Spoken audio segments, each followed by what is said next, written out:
I know. I You just could get haven't. a free trial and try one. I got to put the time into it. And I can see that we are live, but I got to put the time into it. StreamYard is something that we've looked at. I think it would be easier than what we're currently using. Certainly less work on my side. But, we have a couple of big projects coming up where I'm going to be building my own Stream Deck. Mhm. A big one, not like there's some that out there that are like 8 buttons. And that way I can have all my hotkeys ready to go. But that's a future project that people should get subscribed for. But anyways, we are live hanging out with Lisa Lloyd, an amazing inventor. This is season 2, episode 27, which officially means we have made it further than a year and a half of weekly podcasts without missing a week. Hell yes. Uh, Lisa, tell everyone in the audience, give us the Backstreet Boys, the who you are, the where you're from, and what you did, and as long as you love me. Wow. Well, I was born. No. My name is Lisa Lloyd. I have been inventing, patenting, and licensing products for about 30 years, going on 31 actually. And I got my claim to fame was the first product called the French Twister, which was a barrette that closed up around your hair and you rolled it up, you put 2 bobby pins in, and boom, you had a French twist. And it was very novel at the time because until then, there were no hair tools that went in your hair other than maybe a bobby pin where you didn't see it. It was typically the innovation that came out was ornamental in nature. And this was more utilitarian and functional and gave you this style, right? It went on to be, once I licensed it, it was on the top 10 What's Hot list for Walmart the first 10 or 12 Wow. weeks it was in stores. Yeah. And that was due in large part, not just to the innovation of the product, but the innovation we did with the packaging. It was the first time anyone had ever used 4-color art. And that was a whole new era for hair accessories. So I went on to do that a total of 7 times. I also was on Shark Tank with a toy line that we manufactured and sold called TC Pets. Sold through about 7 container loads of that and was in a little over 400 stores. But we launched in 2008, really kind of hit the ground with selling in 2010. And as you know, that was the last great recession we had. So that cut into margins. And after a couple of years, it was not a profitable business. So shut that down. And that was actually my biggest failure, which was absolutely heartbreaking. But I can say that I learned more from that one failure than I did from any of the 7 successful licenses that I had. So you fast forward, now I'm helping other people do the same thing in addition to continuing to invent and license my own products. Hey, you've got your own little Invention Accelerator. You want to talk about that a little bit? Let's get a CTA in nice and early, right? All right, nothing like a good pitch. Well, let me preface by saying it is by invitation only because we're looking to work with people who are prolific inventors who have a lot of ideas and are looking to create a business model like I do, where you just invent, patent, and license over and over again like a machine. We don't treat any single invention like the lottery. We understand that it's much more like investing in the stock market where you have a portfolio and some are wins and some are losses and some are break even. But if you go into it with that knowledge, then you'll be able to endure the long haul of the challenges that come along with it. So the Invention Accelerator I created about a year and a half ago, a little less, to help accelerate the success rate for the independent inventor, which currently sits at or below 2%. And my goal is to get it to 10 or better, ideally, before I die, and have some sort of a legacy business where I feel like long after I'm gone, there was an impact in the industry and an influence that I had that's meaningful to me. So the accelerator comes with a basic course, which is online, and it's all of the fundamentals. We cover define, develop, protect, test, and license, the 5 modules. Once we have established that foundation, we do ongoing coaching calls every single week. And they're with me personally, unlike other programs where they maybe have had to hire coaches. And in some cases, they've never even successfully licensed their own products. So it's always with me. And then we have a private mastermind group and expert service providers like yourself that we recommend to other folks who are looking to outsource any of those needs that they may have that go beyond their own skill level. And in many cases, even that comes with a special discount, which often pays for the program itself. It is a lifetime program. It's a one and done. Once you're in for life. And That's so nice. yeah. And so I, as a mentor, making that kind of a commitment to you, the inventor, I have to pre-qualify and make sure that we really are a good fit. And that is more often than not the case.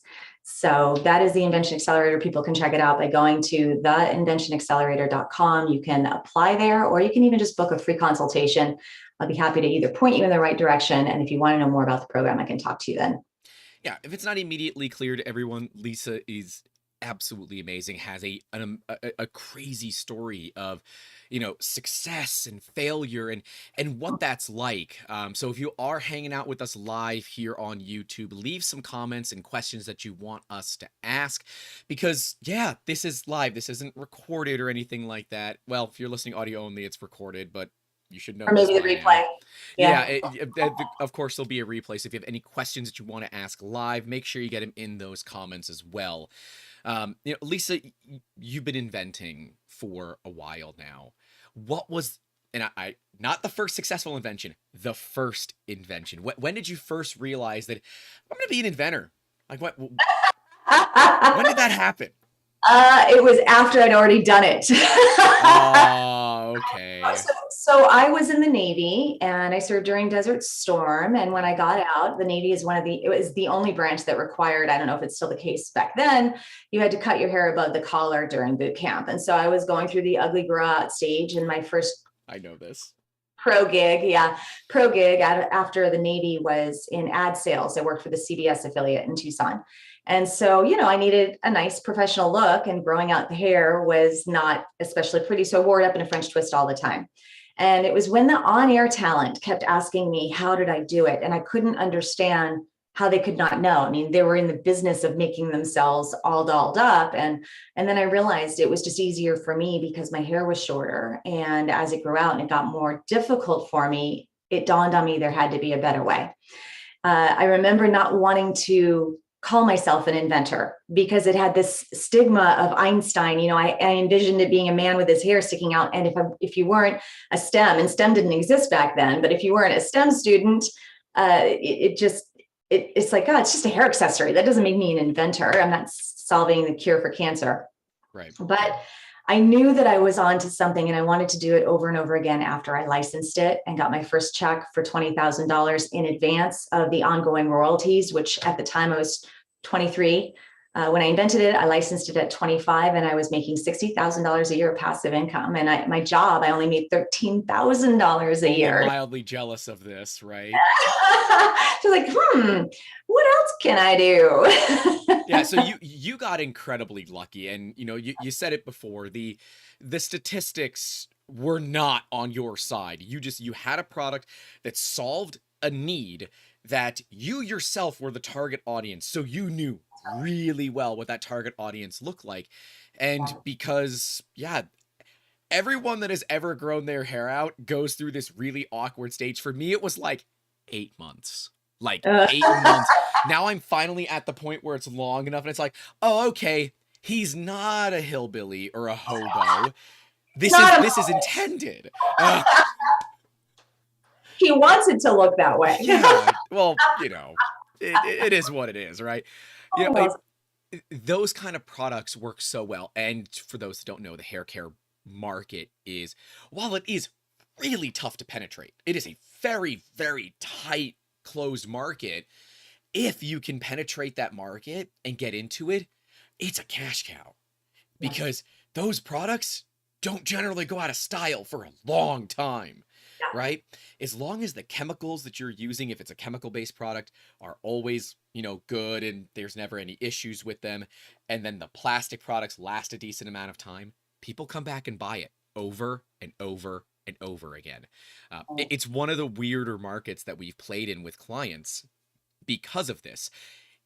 It's like learning it's like learning CAD, which I know you're going through. The learning curve is very steep, if not dead vertical. But as soon as you get, like, there's a point where it clicks and you're like, oh, damn it, I understand this. I'm still waiting for it to click. It hasn't happened. So. Look, But I you trust you. haven't sent me a text in a while, so I figure you're getting on pretty easy. Anything at the moment, trust me. They're coming. I'm storing them up so I don't feel like a pest later. Oh, please. Look, I wouldn't give out a public email on a YouTube channel with 4,000 plus subscribers if I didn't want people to reach out to us for help. That's sort of a masochistic thing going on there. You're crazy, but that's fine. I'm glad you're offering to help. And I think it's incredible because the way you boil it down and make it so simple in the time that we've spent together walking me through how to do certain things, that's magic in and of itself. To take something really complex and be able to explain it in a simple enough way that even someone like me can get it, that's amazing. We have Christine Deutsch asking, are your French twist clips still on the market? No, I licensed that, gosh, in the early 90s. So as you know, you say they stick around virtually forever. Well, it's obviously not going to be true when it comes to hair accessories because it's all based on trends and plus the technology, right? And then the technology itself of maybe high and tight was popular back then. Now it's loose and fluffy like this. On top of which, you know, there are just better ways to do it because we continue to learn and innovate as a country, which is very exciting and why I'm so grateful to be here. Yeah, that is really one of the fun things about prototyping is, especially now with 3D printers. Of course, you've got the Ender 3 in the background. We've certainly talked about that one plenty on this channel, where it is a phenomenal machine for the money, but it needs a little bit of extra care, right? It's a, you know, it's at the 3-year-old range where Prusas are more on the teenager range, where they'll get mad at you every now and then, but generally they just kind of do their own thing and they don't want to be talked to. The Ender, though, the Ender wants attention every now and then, right? You just made my point for me. You boiled it down. That's awesome. And of course, I would be remiss if we didn't point out the fact that there are quite a few patents on the wall back there. Can you talk about some of the patents and what it was like getting patents? Sure. Well, back in the when I was first starting, you either had a design, utility, or plant patent. Yeah, no one does those. Yeah, nobody knows about those. I don't know too many inventors who are cross-pollinating seeds, but design and utility were the only options. Now we have a provisional application process, which means you can apply for a patent, which will give you 12 months to stamp patent pending, and it never opened or examined by the USPTO. And then if you choose to, anytime before that expiration date of 12 months, you can convert it into a utility or non-provisional application, which is what ultimately gets examined and, if approved, issues, which is what you're seeing hanging on the wall. So all of mine are design and utility patents that you see issued. I have I had one provisional patent that just recently converted to a utility on my new mop that I'm working on. And the provisional patent application gives us an opportunity to do things that work with people like you, Grant, where we can make those prototypes, get out and either test the market on our own or even start talking to companies if we want to license and get the feedback that we need, so that we haven't spent thousands of dollars on the utility. And if during that time you learn maybe there wasn't something as big as I thought here and it's time to walk away, you're not leaving as much money on the table in the process. So yeah, the cost of a provisional is orders of magnitude less than the cost of a actual full-on utility designer plant patent. And I don't know if you're comfortable talking about this, but can you talk about the average cost of what one of these patents run? Yeah, sure. The national average is, they'll say for independent inventors, around $5,000 to $10,000. Tell people, yeah. Obviously, I've talked to large companies that have spent 50 plus on their intellectual property. It really depends on the tech and the type of firm that you're working with, what their billable hours are, and that sort of thing. You can work with a patent attorney or a patent agent, or these days you can use software even to write your own provisional application pretty easily, or just do it yourself with some instruction, maybe watch some YouTube videos. It's really important, though, that people understand that if you're filing a patent strategically for business purposes, then it's very important that it issue and give you the protection to give you that competitive advantage. And so a poorly written patent is useless. There's no point in getting one unless you can get a good one. And if you're going to do it yourself, go into it eyes wide open. Could not agree more. You know, over a year ago now, right? Yeah, over a year ago, we interviewed one of the patent attorneys that we have like a bank of patent attorneys that we work with. And depending on where people's attitudes, budgets, and sometimes preferences for who they want to work with are, we push them to different patent attorneys because I know them, I love them, and I work with them. And we had Chris Tanner on. And Chris Tanner's big thing is you don't need a patent, you need sales. How do you feel about that statement? I think in context, he's 100% right. If I assume what his context was, a patent is only as good as the money you have to enforce it as well. Yeah. So, you don't need a patent to make and sell a product, capitalism 101. But to have a competitive advantage and prevent other people from being able to enter the market with the exact same thing, that intellectual property is the last legal monopoly in our country. So for 20 years on a utility application, for 20 years from the time you apply, you have that protection as long as you have the money to enforce it or defend it. And that, of course, is a big thing. And that is something that inventors don't always know, that it's not just about spending the money to get the patent, but you must also be able to go after it. So when we have inventors come to us and say, I want to make this product, I have a patent. Great. Can you sign my NDA? No, you have a patent. I'm not signing your NDA. First off, that's ridiculous. Come on, guys. Mm-hmm. But second, my next question is, do you have $50,000 of liquid capital? And they're like, are you that expensive? Said, no. This has got nothing to do with me. This has all to do to you. Do you have $50,000 liquid capital? And a lot of times they say no. I said, well, what happens if someone copies you and you have to sue them? Well, the patent protects me indefinitely. I said, no, you actually have to win in court. And my next big inventor I'm trying to get on is Josh Malone. He's a friend. And like, if you want to talk about a story of like defending your patent, his is probably the end all be all. The man spent millions of dollars defending his patents. Did you ever have to do something similar defending your patents? No, not defending, because I license, and that's the reason I license. Somebody else's problem. It becomes the company's responsibility, and I'm insulated in the terms and conditions of our contract when I license it. Even if someone were to hurt themselves, for example, their liability insurance would cover it. And so if someone even tried to name me in that suit, the judge would see that I'm not culpable in any way, and it would be dismissed from me. That's smart, ladies and gentlemen. Listen to that. However, I did have one inventor, bless her heart, who hired me to help her invent an idea. See, an idea is not an invention until there's a reduction to practice. Please understand, you're not an inventor because you have an idea. So she couldn't figure out how to solve this problem that she had. And it was basically to take curly hair and flatten it. And she wanted something that you could like maybe sleep with in your hair. And then so the opposite of us who are going from straight to curly, she wanted to, straighten out her curls. Well, in the process of all my R&D and many iterations, I accidentally could not solve her problem, but I did accidentally create something new that had some potential legs, and it made share hair. It just put this crimp in your hair that was beautiful.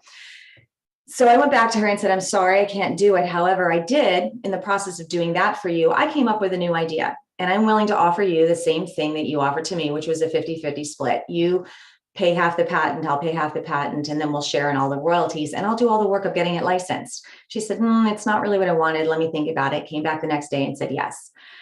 I had it licensed within 6 weeks. I gave her first check for $10,000. Now, keep in mind, she didn't pay me anything ever. This was all on a contingency basis. And it wasn't a few months later that I started hearing that she was telling people that I stole her idea. Oh, no. Yep. And she hired a personal injury attorney to sue me.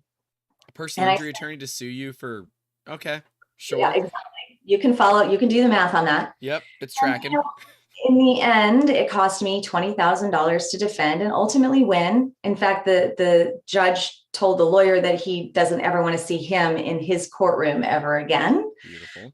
So we won in a big way. But, I cried myself to sleep. I couldn't figure out why she turned on me because we were great friends. It was so painful. that I learned a very valuable lesson. And that is that if anything like that ever happened again, I don't know that I would ever fight it. And I'm not inviting lawsuits from anybody, but the pain and suffering that goes with it is worth, to me, is more expensive than the money it even cost. So Simple Electronics in the comments. He's asking, was it Saul Goodman? Do you understand that reference? No, it wasn't Saul. It was a woman. The reference is from Breaking Bad. It's the attorney from Breaking Bad who is historically corrupt and problematic. He was making a reference if it was to. Yeah, might as well have been. Better get Saul. Exactly. Yeah. Those stories are unfortunately all too common. You're not the first person to tell me that, I had an idea. I wanted to, work with somebody. We kind of came up with it together. So we decided on a split. And then one person got pissed, sued the other one. And not only then are you kind of losing the product, because at that point, your energy for it is now into CYA. How am I going to cover my ass for this? And it's not of how to get this thing sold anymore. It's like, I don't give a damn about the product. I don't want to go bankrupt. How do we solve this? And then no matter what side of the deal you come out on, you feel like crap. Nothing's gotten done that you're proud of. And you've now lost a friend. And it's why you should never do inventions with friends and family.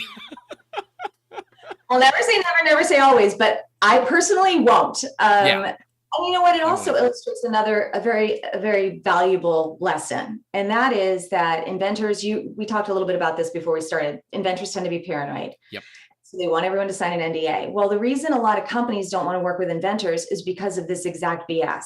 Yeah. They don't come into it with a business mind and a sound business case and approach for that business case, and become so high maintenance and so difficult that they just don't want to deal with you. Yep. And that is a bad reputation for all of us then to have to overcome. You'll probably appreciate this. I teach a in-person class called Demystifying the Invention Process with the Pasco County Economic Development Council. I'm their entrepreneur in residence and all that kind of thing. And literally the first slide that is not, the title slide is "Your ideas are worthless," with a little asterisk that says "unless you execute," because it's true. This is not the dot-com bubble of the early 2000s. You're not going to get paid millions of dollars for your idea unless you can prove that it works. Caveat, NFTs apparently are more in that realm than anything else, but by and large, unless you can get and prove that your product has a market that is valuable and has some useful sales, you're going to have a bad time trying to license it. The licensing process is not so clean cut and dry, is it? No, every single invention, every single inventor, and every single company create dynamics that make every single time you do this different. So while there are some best practices that can help you execute and create a business case without sales, for example, there are still going to be unknown unknowns that come up. Yeah. And if you're not prepared and have a thick skin to push through and be truly, I say this all the time, you have to fall in love with the problem, not your solution. Because as long as you love problems, you're going to have a thick enough skin to be a problem solver and keep going and push through whatever it takes, or learn the lesson from the beating you just took and do it better next time. Either way, always be learning. That's a good piece of advice right there. Always, and especially from the bad times, right? The times where you don't succeed or you make a mistake and it costs you some money. Always be learning. What is it like to do that licensing process, right? So you have an idea, you're making a prototype, you've got your patent. Now you're ready to reach out to a company, somebody to buy the rights. What is that like? The process itself? Yeah. So the most common thing out there that you'll see over and over, if you consume as many YouTube videos as you want on this, create a sell sheet, go on LinkedIn, go to the stores themselves, find the right companies that sell in the aisle that you think you might not want to license to, go on LinkedIn, connect with those companies, ask for an opportunity to present or even submit your sell sheet to them through that. What what concerns me and where I hope to make a difference on the industry is that it's too late often at that point to do what should have been done in the beginning, which is not just idea, maybe prototype, patent, try and license. It is validate the opportunity beyond just a patent search and beyond just market research of the competitive landscape. There's also customer persona interviews or research to do to make sure that you're not just solving a problem that you've identified in a way that feels better for you. But you might find, and 9 times out of 10, you will find that other people experience that problem in different ways. Yep. And the more you understand that, you can take an empathetic approach and use design thinking to solve the problem in such an elegant and sexy way that licensing, when you do reach out, you have the data to support and a business case for why they should take your product into at least to the next stage, which is take it back, piercing the veil, back to the team, doing their due diligence, cost of goods, maybe talking to their own customers about it so that they can make their own intelligent business decision to work with it. But the more information like that you can support your product with, and the more elegant your solution is for that problem, the easier that process is. And I get so many phone calls from people that are stuck here for years, when if they had just spent a few more months on the front end doing maybe some uncomfortable things, but important steps, right, this would be done. It would take care of itself. It's like knocking over dominoes, I say. What are some of the common mistakes that you see from inventors that are looking to, because your realm is more on the licensing side, and your Invention Accelerator is on the licensing side as well. What are some of those common mistakes that you see from inventors that are looking at licensing? Is it this lack of initial planning? It is. There's a lot of wonderful people out there teaching how to do this, but on a very superficial level. And the challenge is that unless you understand someone's unique circumstances, where their skills are and where they need maybe a little bit extra push to do additional research or confront the fact that they're in love with their solution and not with the problem.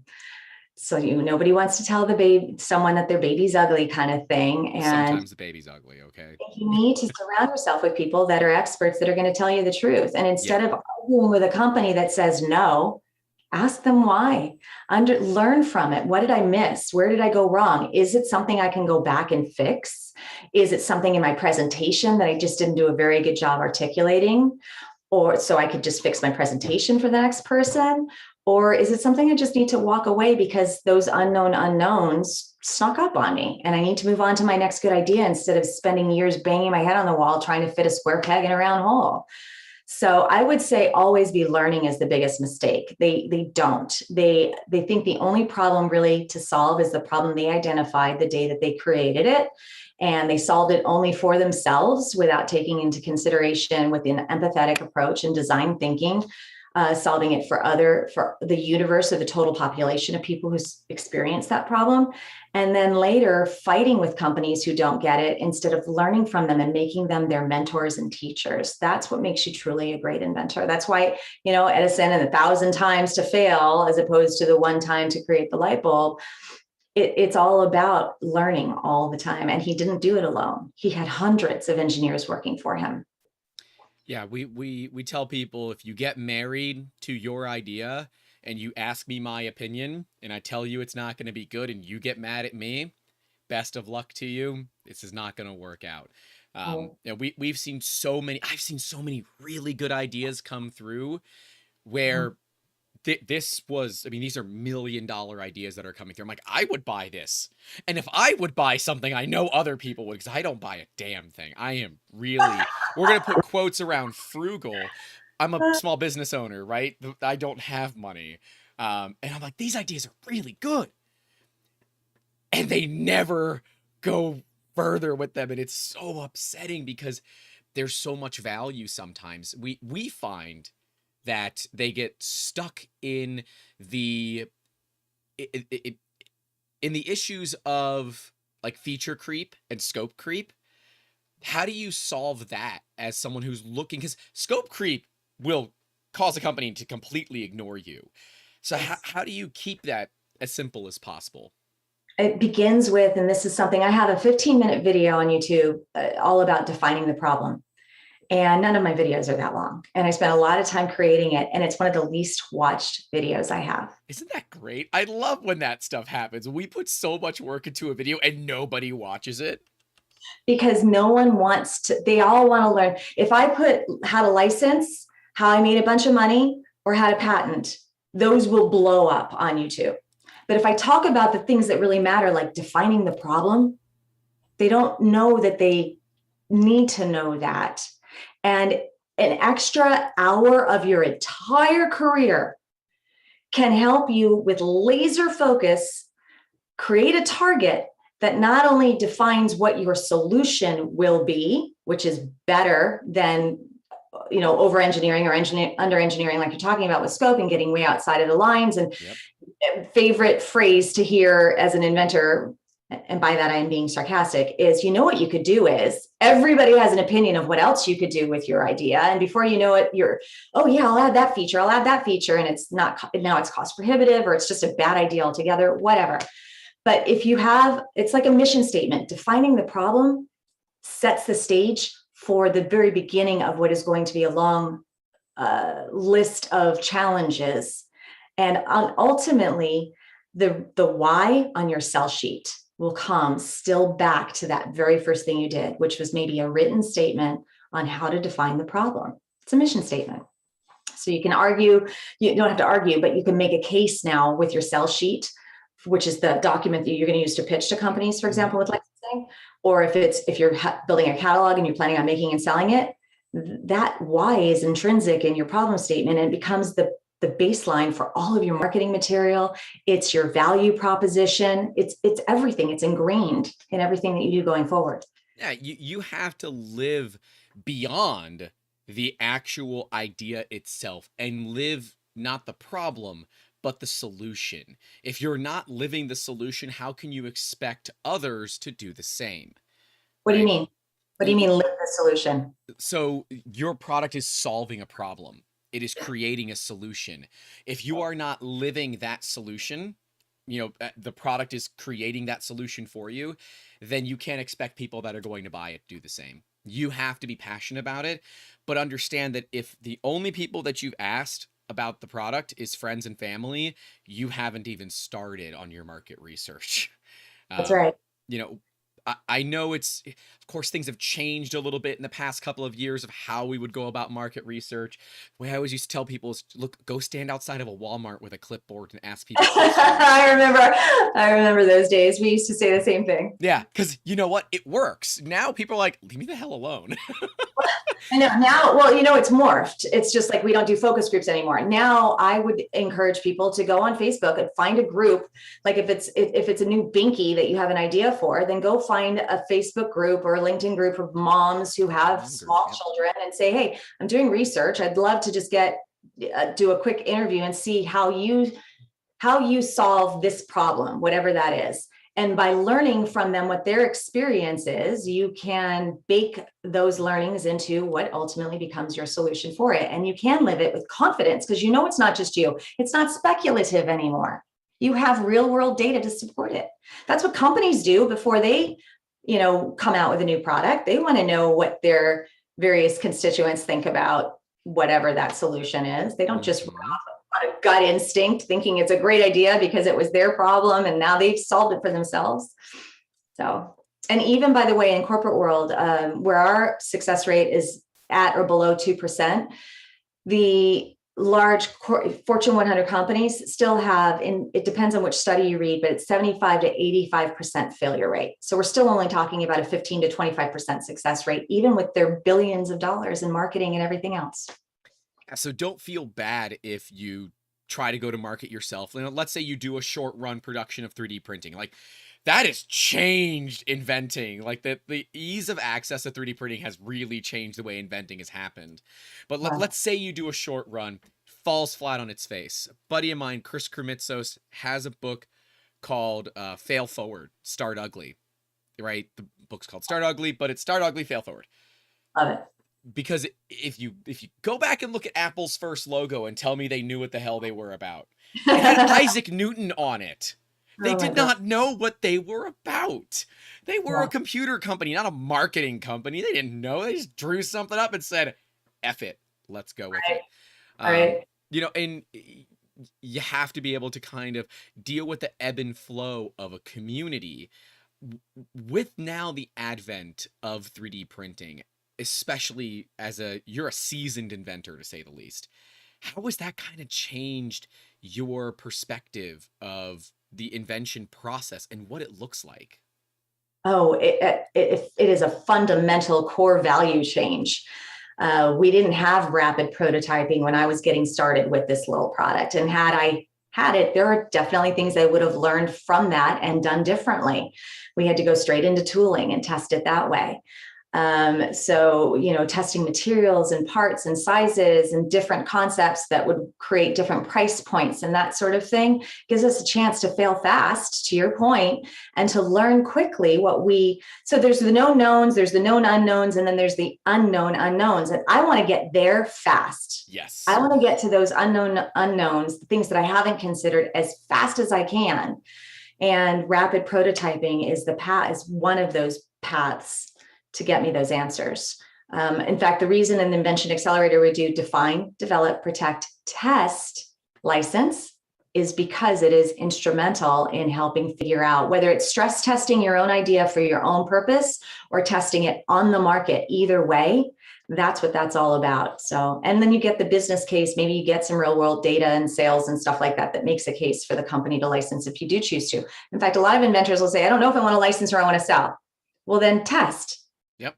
Even if it's a break-even proposition or you're losing a little money, loss, yeah, whatever, you're going to do 100 of them. So it costs you $500 to do 100, and you only make $250 because the cost to make it on a rapid prototype is more expensive than injection molding, right? Of course, yeah. So you lose some money, but you get the sales, and your test proves that you've got a business there. That's a lot easier to make a business decision. And in the process, because you sold it, you learned, am I made up? Do I have what it takes to make and sell this product and scale this company? Or should I really just stick with licensing it? And I find that most inventors, people who have these great ideas and love them, they don't want to build a big business. They prefer to license in the end. And for those who don't, power to it. I personally, I've done it both ways, and I will never do it again. Yeah, it is. Anyone that has started a business can tell you it is one of the most difficult, but also potentially most rewarding things you'll ever do in your life. Lisa, we talked about this a bit before the show, but you are a wicked good problem solver, right? You don't get all those yeah, you definitely don't get all those gold seals back there on the wall without being a wicked good problem solver. So what does it take to become such a good problem solver like yourself? Well, thank you for the compliment. I will say, just to qualify, you can get these awesome gold seals without being a wicked good problem solver. That's fair. You gotta have a lot of money. A really shitty idea, if I can say that, and still get a patent on it. You're right.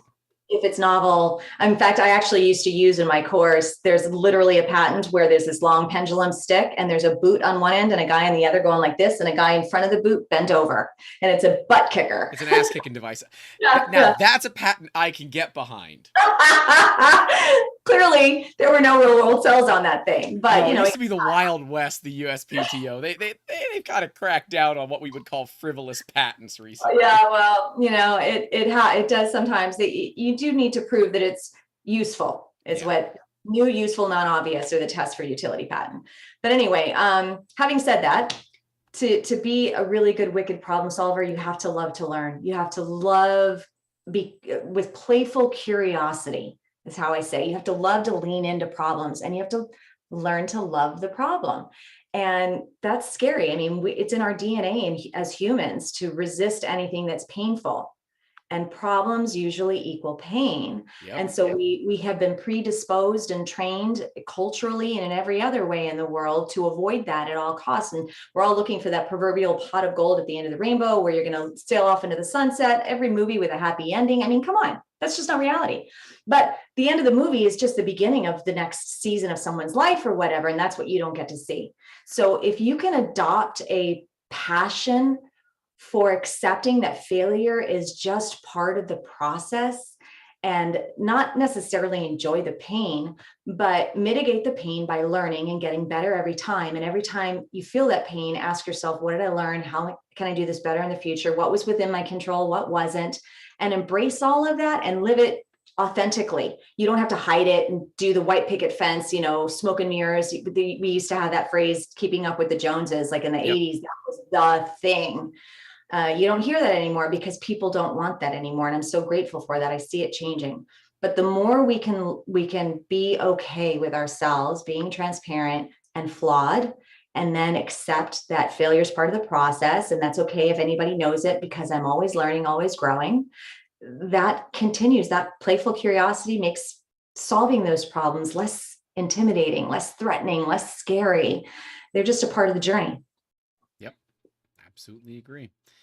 I feel like I'm preaching now. No, look, but sometimes you kind of got to get a little preachy to get the point across. Hi, inventors out there.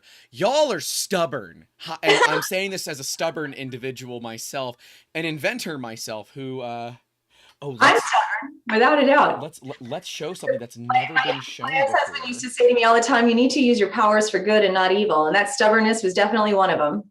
This is a product that no one has ever seen on the channel before, and that's the only thing I'm going to tell them about, because that is an upcoming product that will be released in open source-ish. Because there's a couple of things that you have to physically do yourself that open source won't cover, but I've decided as an inventor that it doesn't make sense for us to patent, because we are in an industry that just gives middle fingers to patents.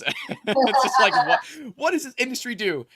You got a patent on a heated build chamber? Guess I'm going to sell my printer without a heated build chamber and give you an upgrade with a temperature controlled heater.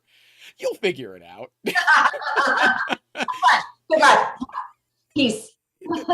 Between you and yours, you're the one doing the upgrade. I'm not telling you it fits that machine. And that's literally how this industry has presented itself. And 3D printing is a bit of an odd industry. The people that are in this, the makers, right? A lot of us are kind of closet inventors, right? Sure. We started in this industry because we had an idea. We wanted to make it real. And we're like, wait a minute. There's this thing called 3D printing. I'm like, oh shit, I like this. And then you kind of get hooked on it. When we were on your podcast, you talked about the product that you had printed, that it cost more than your Ender 3. And that's a mood that I can get behind, but that's also really showing the change of times. Do you see yourself utilizing 3D printing more now personally, now that you have one in your, right there, right next to you, or do you still see it as more of a tool for the invention process? Oh yeah, no, I'm sitting here looking at your background and I have total printer envy right now. So if the weather was better, we would have most of them running. This is going to be next week, not this coming Wednesday, next Wednesday. So about a week and a half away. This will be the video for that. It's a tulip that is controlled by the internet and all that. We have some client parts, but it is a tornado warning right now. Everything here is on battery backup, including the internet. So if we go, if the power goes out, you'll notice my lighting changes a little bit, but that's it. Otherwise, we would be running a lot of machines. I try to run machines during stuff like this because it's more fun. We see it as both the personal and the business use, but I am finding myself now that we're doing the channel, doing a lot more personal projects because they're more fun to share. Do you find that you're sharing more often because you're able to easily iterate?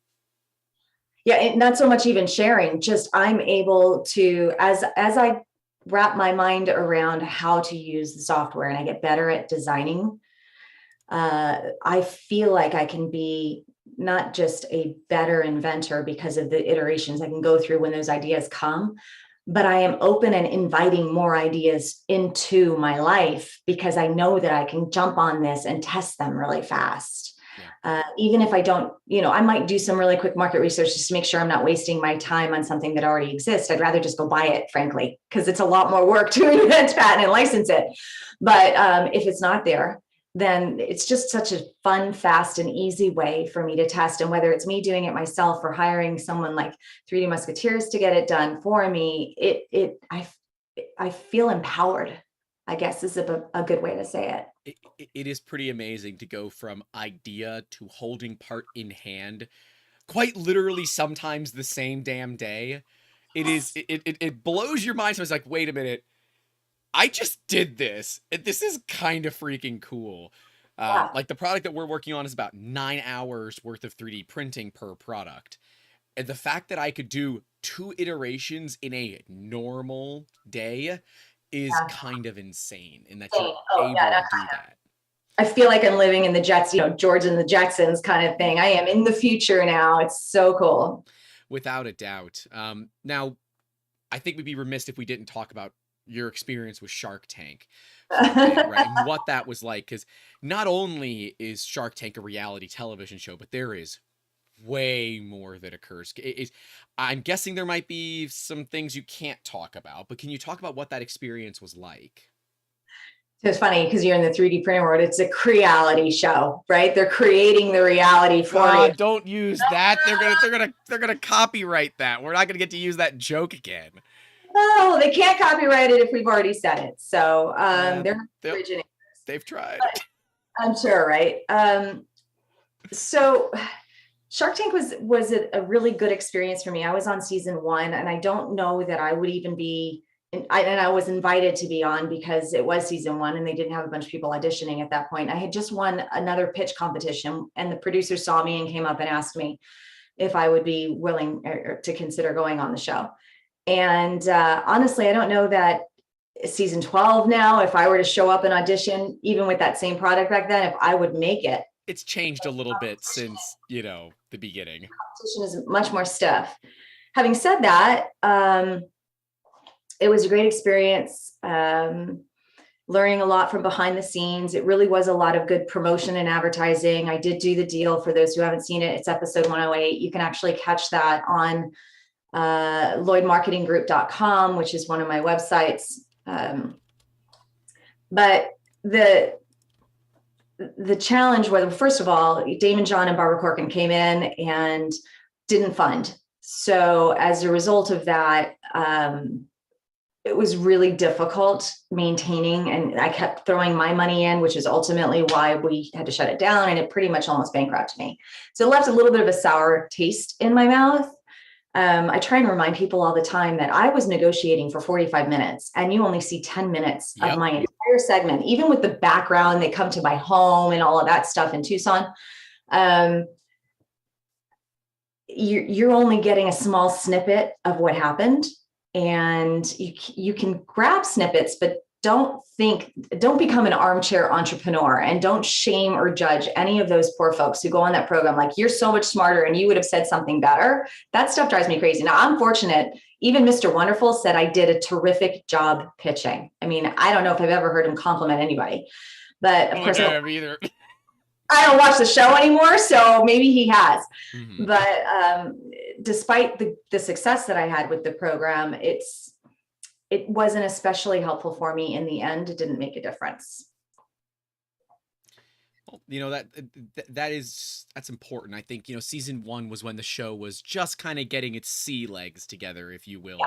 Yeah. It's definitely changed a little bit since then. I see that some of the products are more, these are actually good ideas, but some of them are like, no, there's the story is why they're sitting here. The story, like, this product's not even patentable. I know of a few on the market that beat this, but the story's really cool, and that explains it. And reality television is very much like that. We had a call for Shark Tank here in Tampa, and the line was multiple city blocks long. Was that similar for you, where you were waiting in line for hours? I didn't. Well, I did audition, but no, it wasn't like that at all. The producer said, "Do you want to be on this show? It's a brand new show. Mark Burnett is producing it." And I immediately stopped and said no, because I knew the name from Survivor. Yep. And I said, "No, thank you. I'm not interested in eating bugs for my business." And she's like, "Oh, no, that's not what it is." She said it's based on a show called Dragon's Den from the UK. We'll send, or was it Canada or UK? I can't remember now. But anyway, she said, I'll send you some links. And when I got back into the office, I was at a trade show. Monday, there was a bunch of emails from her with links. I didn't have time to look at it. I'm doing all my trade show catch up. Wednesday, I finally looked at it and I thought, oh, you're just pitching your business for money. Okay, this is in my wheelhouse. I can do this. And they wanted me to send in a video, and it had to be to them by Friday, answering a list of questions. And so I recorded it. I actually have it. It's up on YouTube. If anyone wants to see my audition for Shark Tank, it's on my YouTube channel, which is youtube.com/ICanInvent.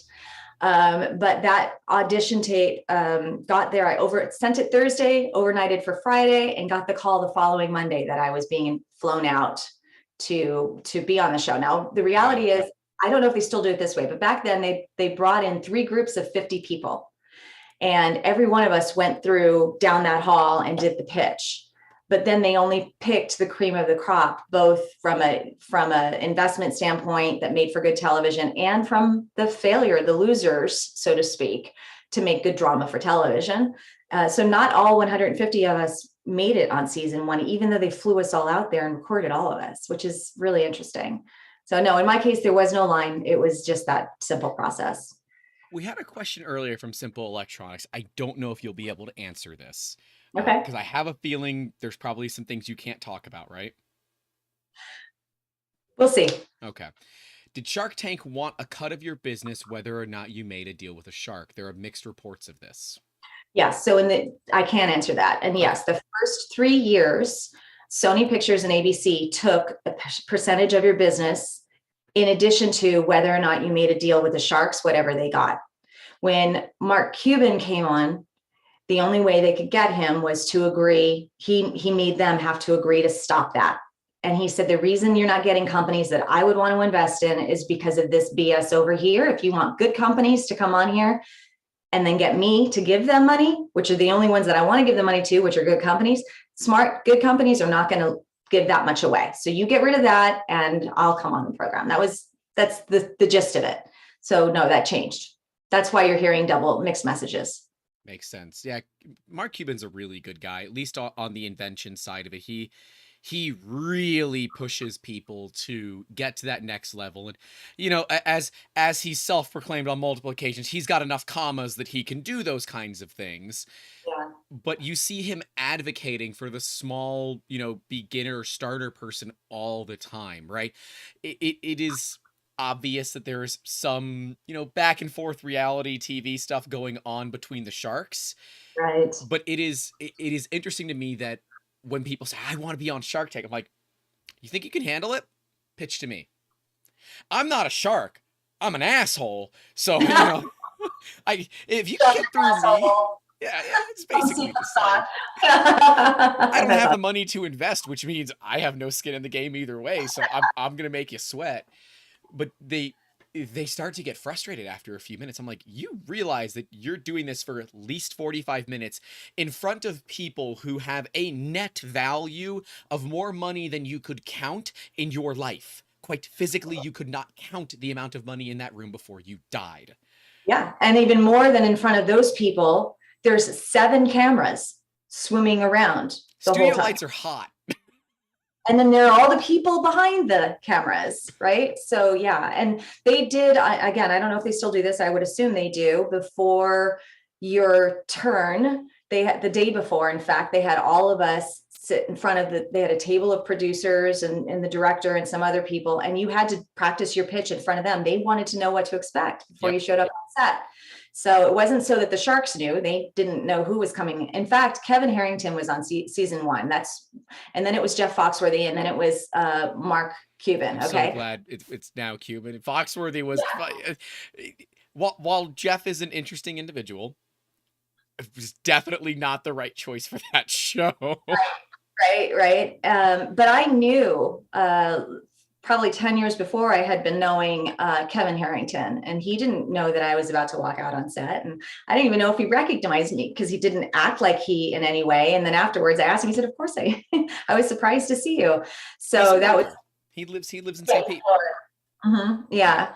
He and his brother actually flew out to Tucson on another product that I had, and we had negotiated licensing. Unfortunately, that thing never did go through. But so yeah, I mean, there's just a lot more going on there than people recognize. And I think the most important thing that you can learn, take away from it, is how they answer questions. Because Q&A, when you're pitching, that Q&A is your chance to really shine and win them over. It's not during the pitch. The pitch just starts the conversation.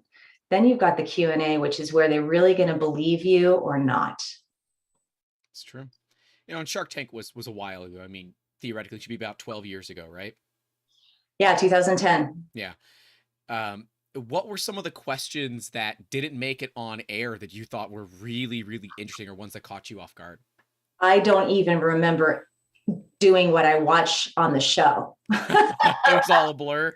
Oh, really? I said that? Interested. Look at my face. What a sourpuss. I didn't smile. Like, dude, I'm yelling at myself on the television. Yeah, no, I don't remember. I don't know. The only thing I can say is that when they made me the offer, I didn't know, again, because it was season 1, and I don't know if I just missed it in the explanation. They must have told me at some point, but I didn't know I could negotiate. So I thought I had to just accept whatever offer. What the reality was that you couldn't change the valuation of your company, but you could negotiate the terms of the deal. And so one thing that happened was I had 3 offers. It was Robert Herjavec, Barbara Corcoran, and Daymond. And I didn't know whose to take. And so I went back into the hall, called my husband at the time on speakerphone. They're recording all of that. Yeah. Yeah. And they didn't show any of that, but that was how I made the decision to come back and choose Daymond. And Daymond ended up bringing Barbara into the deal. Daymond is an interesting character. I mean, those lines and what you were pitching made a lot of sense to be with him and Barbara. I think that those were kind of the right ones to end up with. But you said that it wasn't funded. So was this one of the cases where the money didn't occur? Was the deal not for money? What happened there?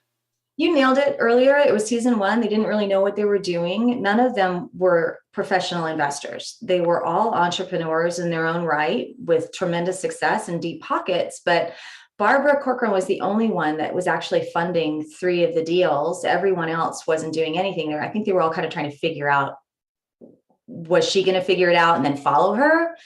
So Daymond had his VC guy do all of the due diligence and vet me and the company. And, once you open your books, you're like really exposed. And so he had been down that path with me. Wonderful man. He has since passed away. We became very close through that. And he kept telling Daymond, do this. And then he kept telling me, Daymond's never going to do this. He's just not, he doesn't know yet. And years later, because Daymond and I still worked together, he actually contracted me and my company, Lloyd Marketing Group, to help him put together another program. You can see on my website where he talks about working with me to help train other startups. So we did work together in some other ways, just not on that project. Right. Yeah. There have been a few times in Shark Tank's history where the deal fell through. At least locally, the big one was for Syndaver, the synthetic cadaver company that was on Shark Tank. Something like a multi-million-dollar deal that randomly fell through after the show aired. There's some secrecy that occurred there, and I got a chance to ask the owner himself moons ago, well before the YouTube channel was ever a thing, and he said, I am not contractually able to tell you what occurred. And so that's why I thought maybe there'd be some things you couldn't I signed a 60-page contract. It's been so long, I don't think they care what I'm talking about now, because it's all dated information anyway at this point. But yeah. I can say that just because you strike a deal, and for those of you who aren't aware of this, you might assume it, but just to lock and load, the deal that you strike on the show still has to be vetted by them. I could be wanted in 3 states. I could be lying about my taxes. I could be lying about the orders, the cost of goods, any of those things. So they get to get under the hood and make sure that it's a sound investment and then make a decision.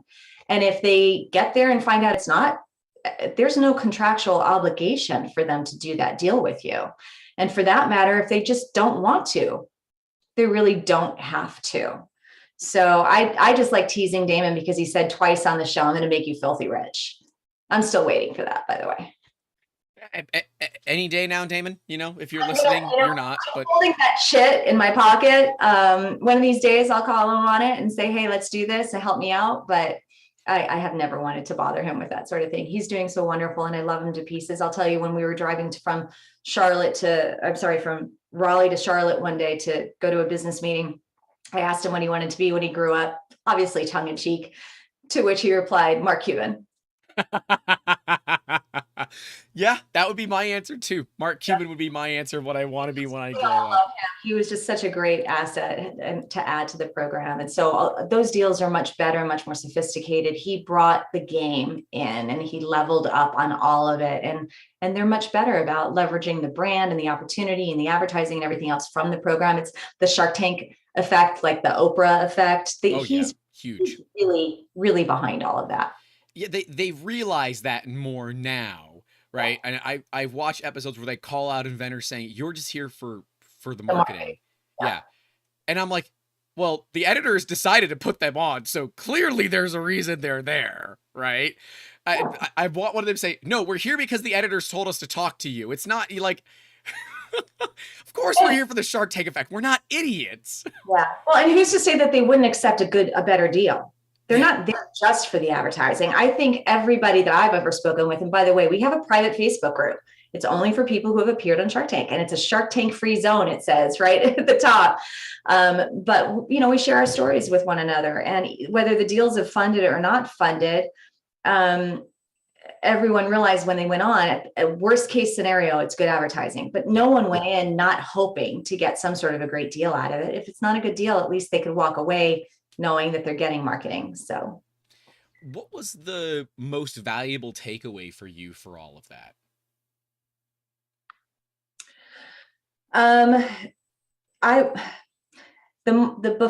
Right before I had to go on, the producers came in to my green room and said, the sharks aren't biting. And I remember thinking, what are you talking? Like, our cameras hidden? Who talks like this? And they said, they're just not getting any deals. And of course, like I said, it's season 1 and they need better television if nobody's investing. That's an oh crap moment. Yeah. It was an oh crap moment for them, and they were making it my problem. So they said, we want you to lower your ask. I was asking for $250. I don't remember. I think it was 20% and $250. And so I called my CPA and we redid the numbers in terms of the valuation, because again, that's the one thing I knew couldn't change, and changed the ask, lowered it to $150. And for the same 20%, or maybe it was 10%. Anyway, and then Daymond offered me the $150 for 60% of my company. I wish I would have asked more questions about how that worked before, but most importantly, and I share this story often, if you're an entrepreneur and you're trying to raise money with investors, think of it this way. My heart started to pound in my chest and I knew I was up next, and I'm rehearsing everything, but I'm afraid I'm going to fall on my face. And I took several very deep in through the nose, out through the mouth breaths to slow my pulse just a moment, right? And that I got quiet and I was able to hear that internal voice that we all need to ultimately trust. And the voice said, Lisa, you're only applying for a job. I want to run this company. Yes, please hire me to run this company. And I thought, well, God, I'm good at that. Okay, good. Reframed my perspective and went out there and hit my mark. And it was awesome. So that was an important experience for me to learn from and set a precedent for how I approached things going forward. And I think it's helped me help other people in that situation as well. That is a massive piece of advice. Something that I am going to remember, and I'm going to tell that to a buddy of mine because he is running a pitch event here coming soon, that you are not asking for money. You're applying for a job, Right. Which, yeah, it's just with your own company. And who better to represent that company? So you show up instead with an authority. I am the right person for this job. And here's why. I know my numbers. I know the market. I know the opportunity. I know the roadblocks potentially that are out there that we're going to have to overcome. All of those things make me the best candidate for this job. That's a totally different pitch perspective than I need your money. Please let me prove to you why you should give it to me. That's not it. I like it. We have Christine Deutsch asking, what education and or training do you have? And what trails you recommend? I'm not certain if that was correct, but let's start with the first one. What education and or training do you have for this? I have a PhD from the School of Hard Knocks. The Sisyphus School of Business. That's right. Yeah.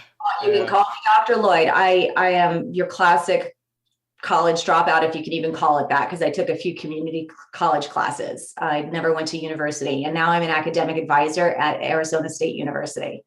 I really never had a gift for anything parochial.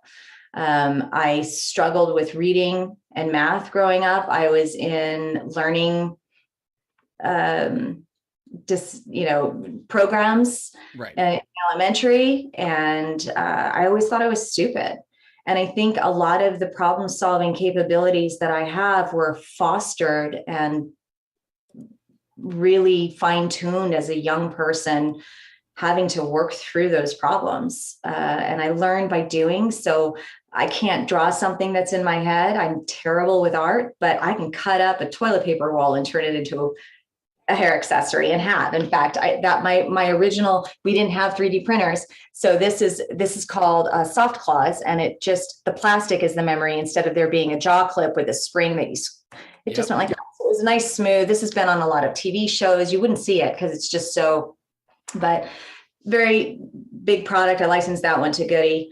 I learn by doing. And that means I fail a lot too, and not being afraid of failure, which probably comes in part with having failed so much as a young person at school. All of my report cards even said, I was going back and looking at them from elementary when they hand wrote them. Yes, I'm that old. And it would always say, Lisa tries really hard, but she always needs special attention. And they would finish explaining something, and I was the first person with my hand up. Now they had to come over and re-explain it to me because I just didn't understand unless I could ask the right questions. But here's the thing. Once I learn something, I feel powerful. No one can take that away from me. So I am a voracious learner, which makes me a wicked good problem solver. I love it. I love that. I was the annoying kid in the front that asked too many questions, not because I had a problem understanding, but because I wanted to understand more.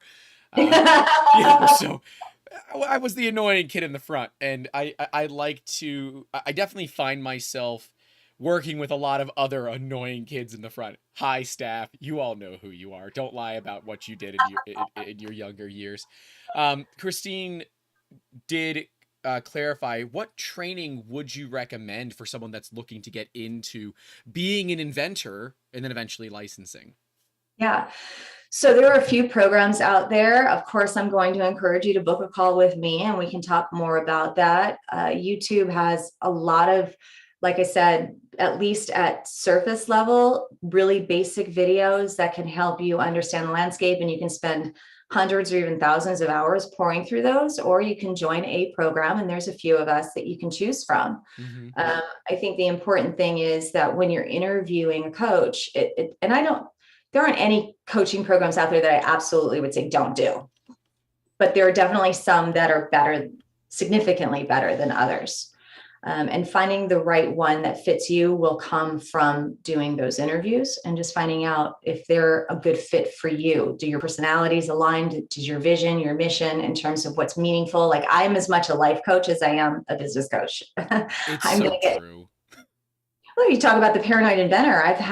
I was one, so I understand. I'm not anymore, but I can coach with that kind of empathy. And if you're asking a question and it's not the right question, which is the biggest challenge that any coach is going to face, if you're not a really good coach, helping them by asking more questions from them, really get to what the problem is, will help you then coach them out of that problem. But if I'm just going to fire off, you ask a question and I answer it, that's not, I don't believe, going to be as useful or helpful for you in the overall success. I could not agree more, right? Whenever we, when I'm saying we as you and you and I separately work with people, it is not just a question and answer thing. There is a relationship that's being built here. And it's, it is one of, we are learning about your product and taking it into heart, right? We're creating it in our own mind as if it was our own. So when we're answering the questions for you and we're answering them with you, it's not about what's right and what's wrong, but let's try to find that most equitable solution that gets you to where you want to be the fastest possible. And if for some reason you get a little pissed off, then we're probably doing our jobs right. Right. Exactly. Yeah. And so I'll give you an example. I had a student on one of the coaching calls recently who kept saying, I just don't think it's going to license. And I'm feeling, I don't know, I'm just going to take a break. And life was getting in the way and there were all these excuses. And I said, look, I understand this stuff is happening and that's okay. Take all the time you need. My program is a lifetime program. It doesn't expire in 3 months, 6 months. Like I said, nice. And so you take all the time you need. I'll be here for you, but just make sure you're not using that as an excuse because you're afraid.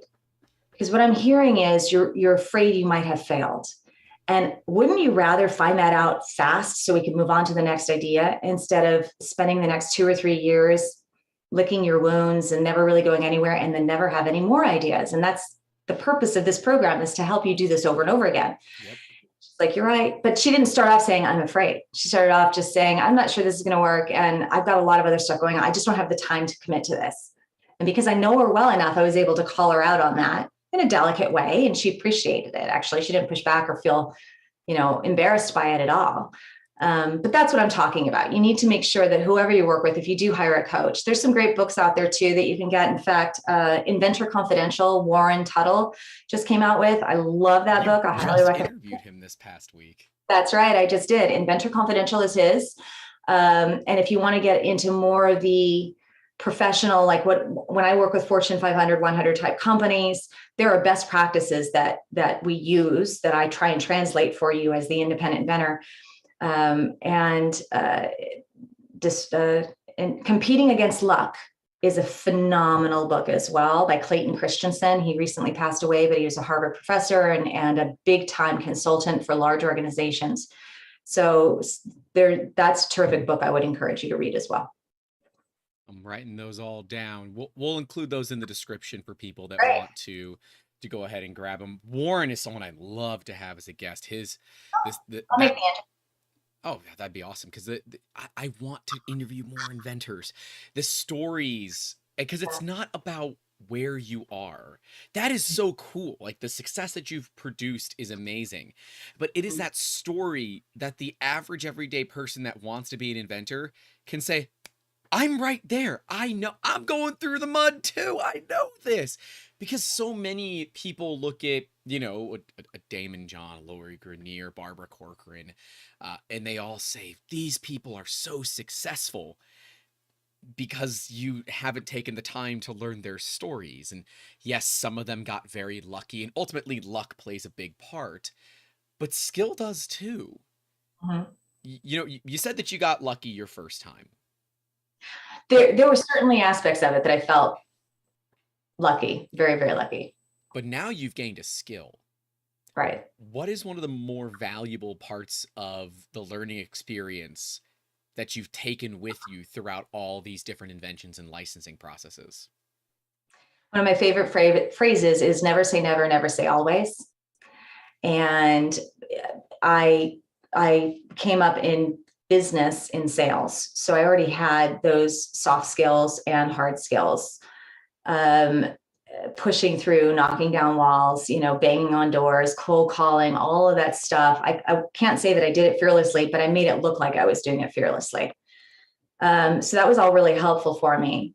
I think that learning to learn was the best, the best and most valuable lesson that I picked up early on, accepting that it was a learning process and that failure was always part of learning, and embracing that made me, that built my confidence to say that's part. In other words, my confidence and my identity didn't have to be based on only being successful. It could have failure as part of that. And maybe this product isn't successful, but the next one I'm going to do better because I'm going to be smarter. And maybe that one's successful. And if it's not that one, then I'll keep going. So that persistence was rechanneled in the sales world. Instead of it, I have to have this cross this finish line for me to measure my self-worth by. And this has helped as I've gotten older as a woman, because I think we struggle with insecurity. And instead, after my big failure with TC Pets, and I say that because even though I got it into all this over 400 stores and 7 container loads we sold through, and still almost bankrupt me, I learned more from that failure than I did from any of my success. And so I was able to take all of those learnings and what I did differently and what came out of that to apply and then help others. And there's meaningfulness in that for me. And that makes it more fun to get up and do every day rather than just making money. It's meaningful. So there's a lot of stuff in there, but that is my worldview. So you wouldn't be doing this. I'm going to say class and coaching, because I don't know a better way to describe it. I too struggle with words sometimes. I know I talk a ton, but I do struggle with words sometimes. Yeah, me too. And I would also like to add to the never say never and never say always. Only a Sith deals in absolutes. So for the nerds out there, it's the same thing. What has inspired you to create this Invention Accelerator program? So I basically ran away from the business after TC Pets. I had been helping inventors at that point for about 15 years. I had started the Inventors Association of Arizona, which is a 501c3 nonprofit to help inventors. I was the president of the United Inventors Association of the United States of America. Oh, really? I didn't know that. Yeah, and early on, I did what I could to help people, but I struggled with imposter syndrome because of that lucky feeling and didn't know what I knew. I knew what I did. And people kept asking me, will you help me? And I thought, I'm a girl. I'll tell anybody what to do. That's in my DNA to tell you what to do. I have an opinion about everything as a young woman.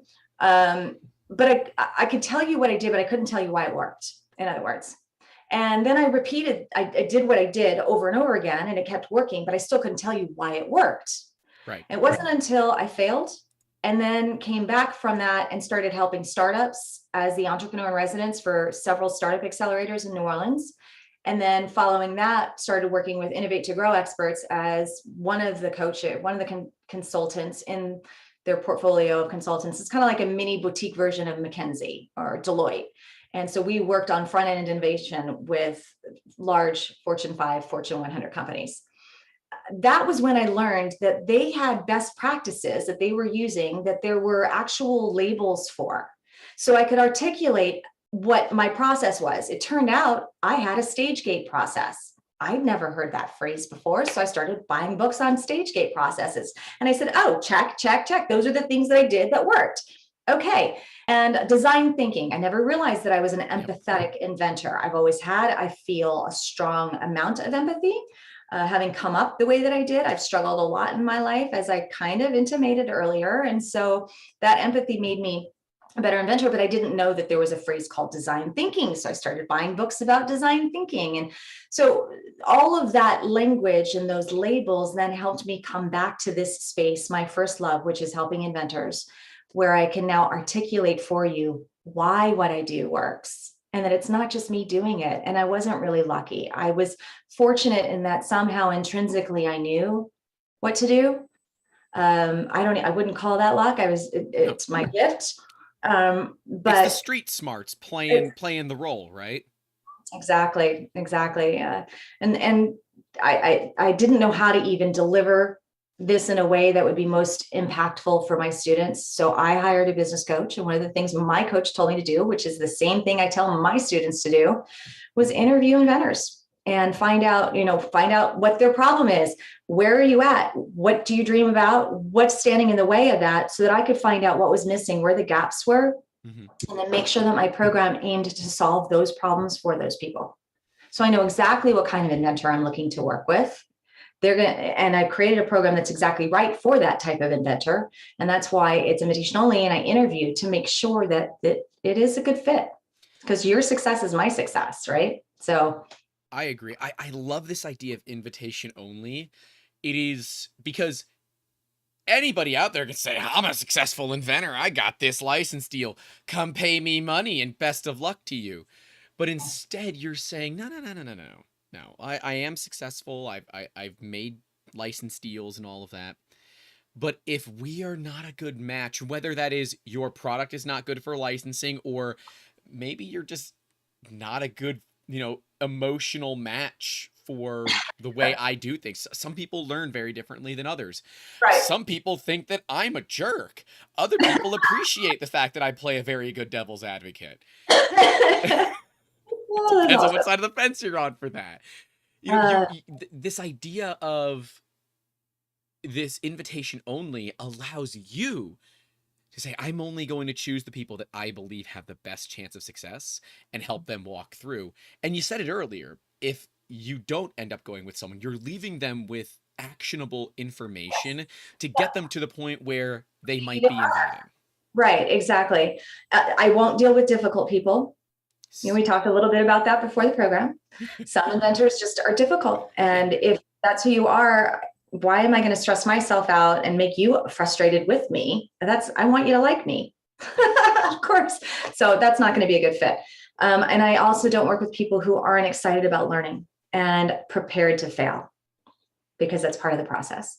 And anybody who's out there who's selling a program for inventors specifically that is based on their licensing success rate, for example, and not talking about all the small wins that you need along the way to becoming successful, right? Or anybody who's treating inventing like the lottery, they're just not going to be a good fit for this, because I know they're going to get unhappy at some point, and then they're going to blame me, even though it's their perspective that's wrong. So that's what I'm looking for.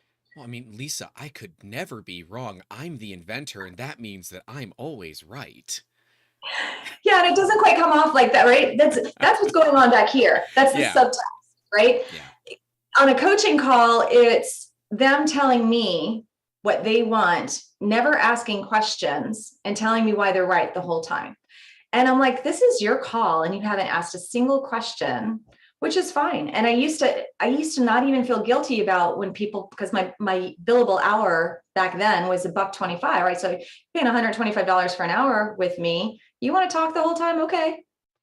I'm getting paid. I don't care. Let this be a therapy session. And then it got to the point where it was the same stuff over and over. And if it didn't, I felt like I wasn't meaningful, and money isn't a good enough reason for me to do anything anymore. Maybe when I was younger, but it's just not anymore. Yeah. So in fact, there's studies that show that the happiest people on the planet are the people who make $65,000 a year. Note to self, get to the point where you can make $65,000 a year. Check. Okay. But too much more than that, people don't realize this new set of problems.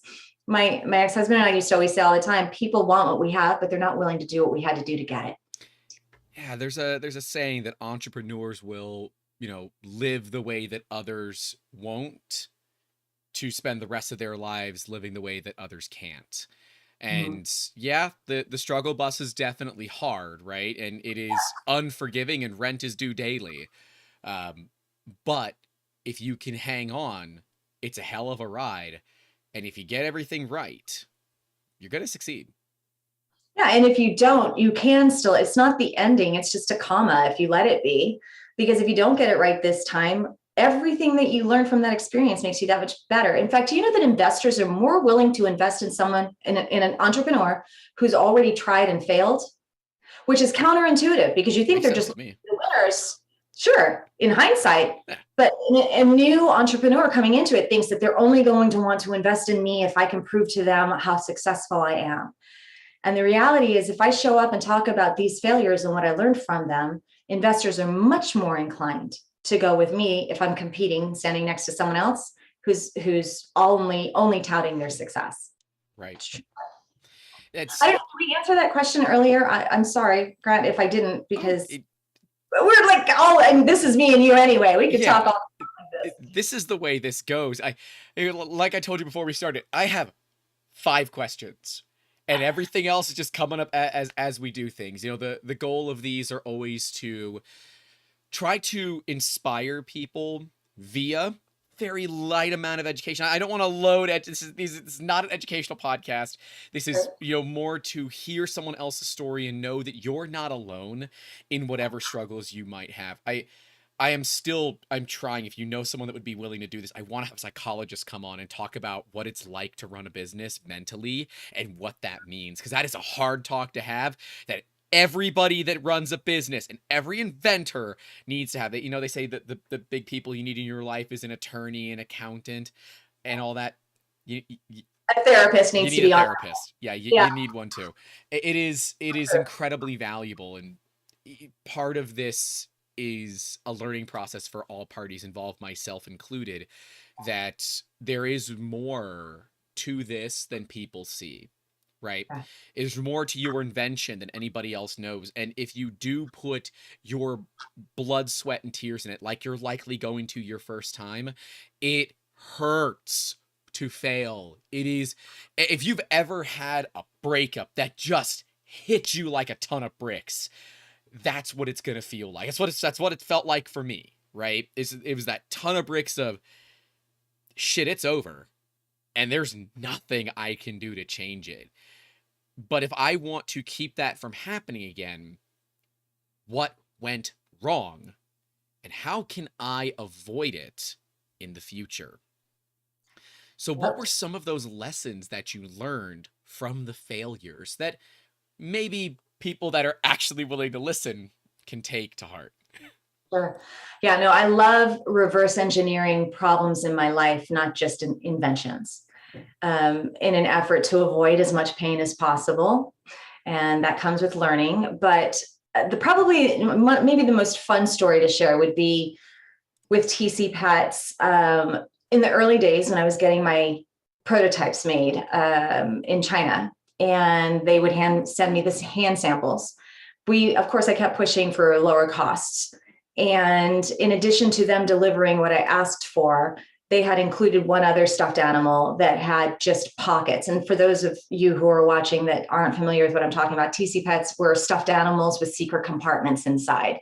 But the bodies were made of foam as opposed to stuffing, so that it maintained its shape and continuity of a stuffed animal that had compartments, whether it was a box or drawers, not just pockets. So it was pretty cool. One looked like a treasure chest and opened up, but when it was closed, you had no idea that it did that. So they sent me the stuffed animal that just had, basically, it was stuffed and then had pockets inside. And I asked them why, and they said, because you keep asking for less, a lower cost, and this is the easiest way to do that. And you can get more in a box, which means you can ship more. Cost of shipping comes down. There's all kinds of ripple effect to that. Yep, especially right now. Right, exactly. I said, yes, but it's not covered by my patent. And my patent is what's giving me that competitive advantage and creating the barrier to entry from people who have deeper pockets and can get there faster than me. Right. So I blew it off. And when probably about 2014-ish, Stuffies came out, which were stuffed animals that had pockets in them. And of course, because that's just public domain, no one could get a patent on that anyway. They had every right to it. Technically, they're not knocking me off, but I had just proven the demand with all of the sales that I had. I had proven the demand and opened the door for them to start their business. And had I just come out with that product instead, I would have been better positioned for success.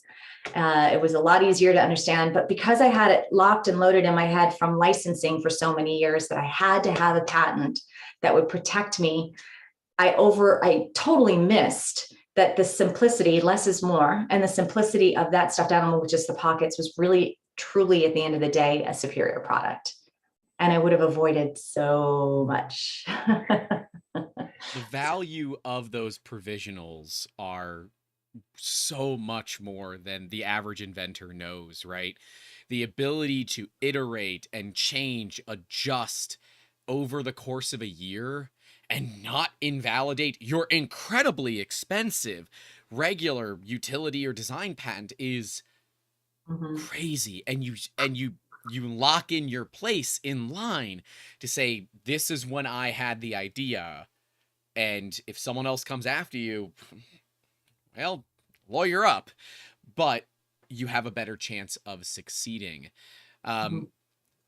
What piece of advice do you wish that was told to you before you started that you think would have helped? I think what I wish I would have had was a mentor to help me deal with my ego and my insecurity that resulted from that ego better. I think the best help I could have had in my younger years would have been a really good mentor to call me out on my shit, check me. Listen, the tips, tricks, hacks, strategies, they're out there. Whether you come to me for them or there's a million books on it, come on, like that's easy to find, but someone that can help you reel in when you start to spin out on something.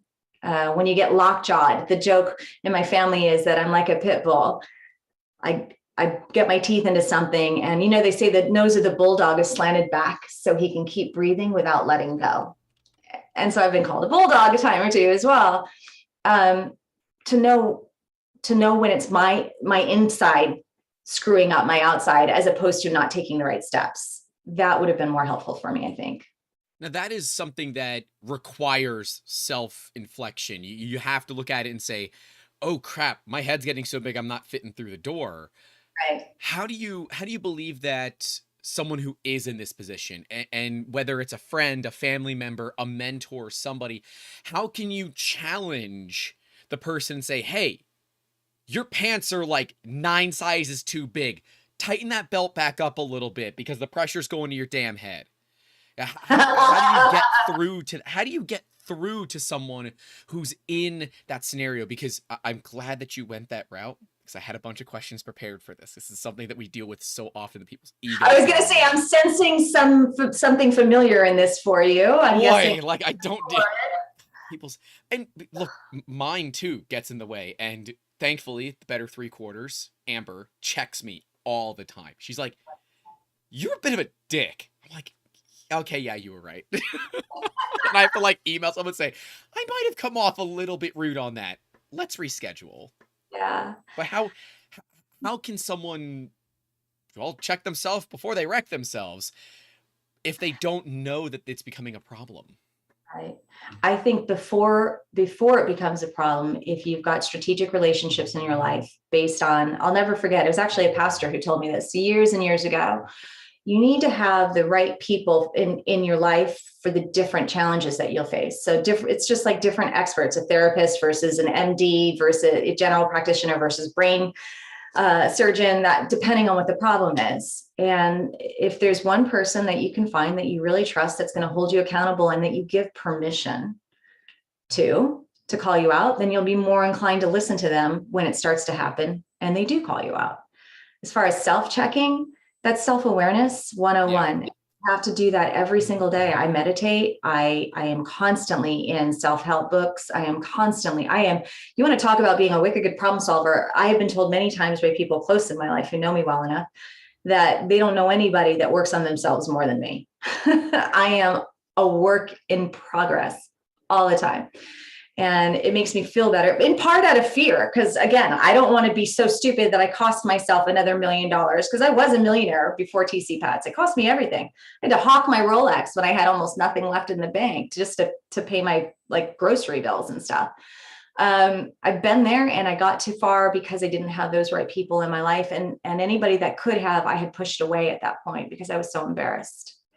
You know, they do say the quickest way to becoming a millionaire as a small business owner is to start with 2 million.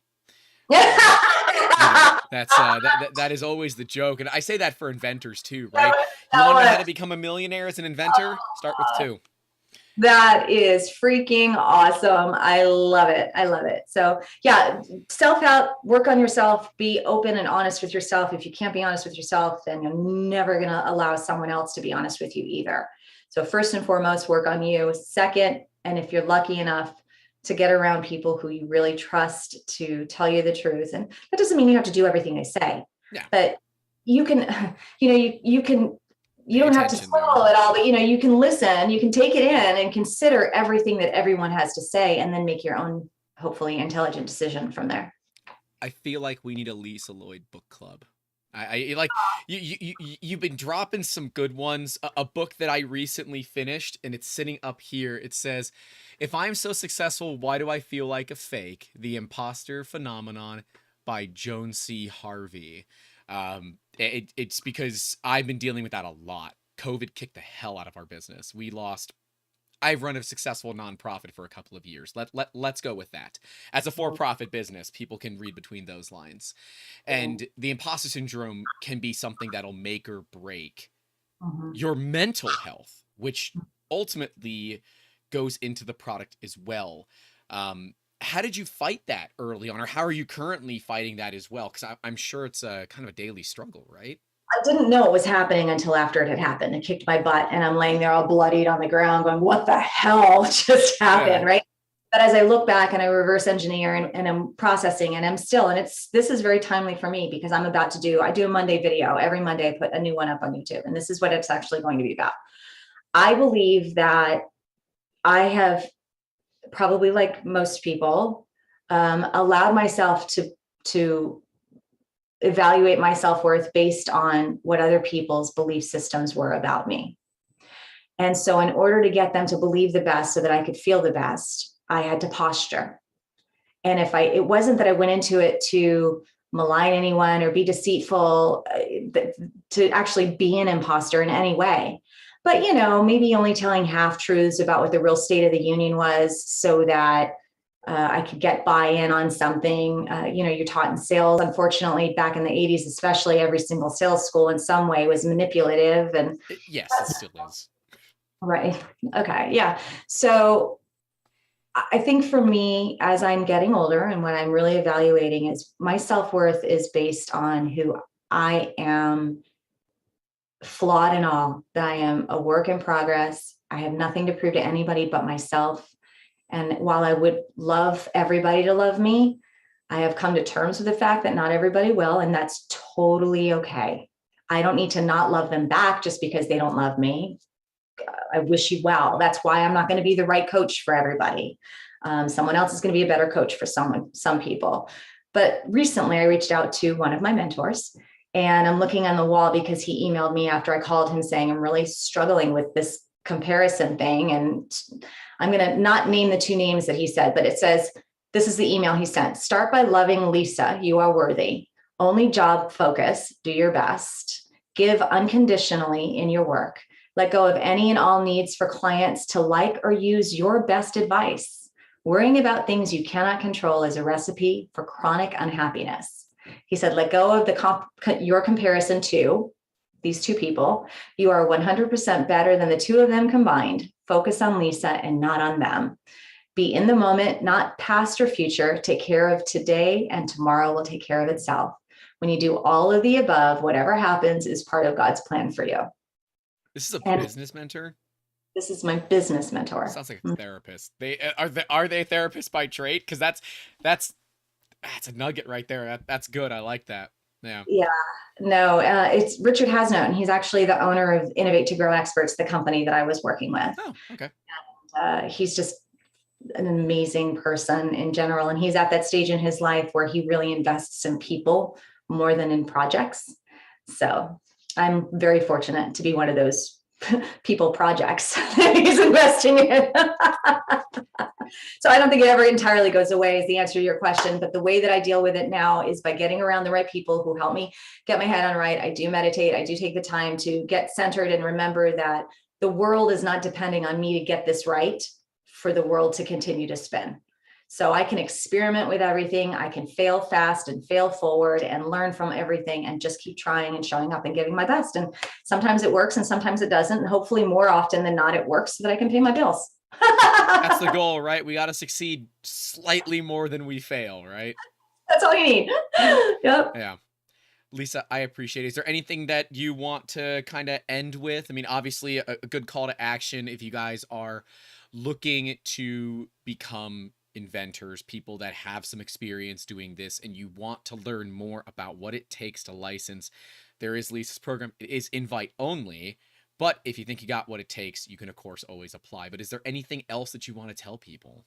You can apply. And you can also, even if you don't think that the program is for you, if you just want a free consultation, I do this for everybody. So you can go to the Invention Accelerator, which is ACCELERATOR.com, and book a free 25-minute call with me. I will absolutely get to the heart of the matter very quickly. That's what I do well, and point you in the right direction and give you some really solid advice.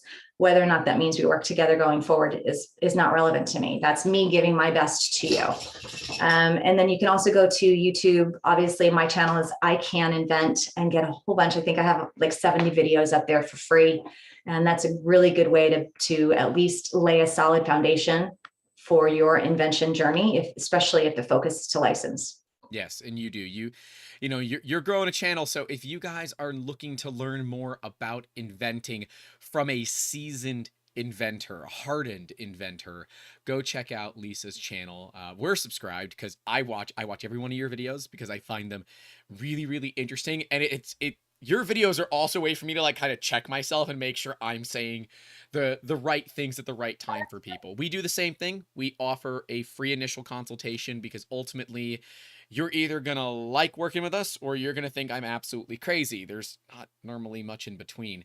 And I'm glad that you do a lot of this, this inflection and looking into who you are, or the man in the mirror, if you will. Michael Jackson looking at the man in the mirror, asking him if he should change his ways. But the goal is to always start with the man in the mirror. That's right. Because YouTube is one of those places where people are not forgiving. It's true. And, I think at the end of the day, the final kind of nugget would be that this, like any other business, is every bit as much a head game as it is a heart game. And if they are not aligned, I don't care how much you know, you will not succeed. And I don't care how much heart you have. If you don't know, you won't succeed. They have to be aligned. So knowing yourself and then surrounding yourself with the right people and then getting the right information that you need, because there's no one size fits all, that's going to be the right foundation for your success. Lisa, thank you so much for all of your time. This has been amazing. Do you know my outro? I always ask people to know the outro. I don't. Well, this was episode 27 of season 2, the Making Awesome podcast. Stay safe out there. Don't forget to call your loved ones. And as always, keep making awesome. Have a good one.